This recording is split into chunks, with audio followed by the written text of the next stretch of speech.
प्रभू रामचंद्राचा 450 वर्षाचा लढा लढताना या देशामध्ये काँग्रेसशी प्रवृत्तीच्या लोकांनी कधीच रामाचं अस्तित्व मान्य केलं नाही.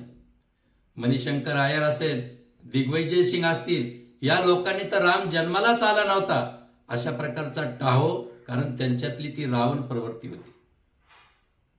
पण आजही महाराष्ट्रामध्ये कलियुगामध्ये संजय राऊतासारखे रावण आहेत, जे की आमचे नेते देवेंद्रजी फडणवीस साहेबांच्या कारसेवेवर संशय घेतात. ज्यांनी वयाच्या 20व्या वर्षी कारसेवा केली. एवढेच नव्हे, 1992ला 6 डिसेंबर ज्यावेळेस ढाचा पडला त्यावेळेस स्वतः फडणवीस साहेब 20 दिवस तुरुंगात होते.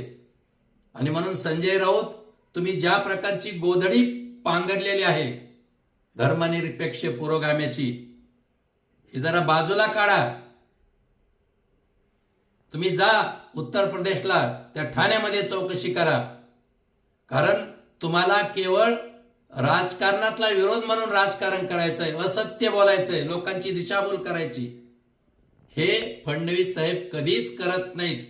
त्यांनी काल ठाण्यामध्ये ठणकावून सांगितलं की 3 वेळा मला कारसेवेचं भाग्य मिळालेलं आहे.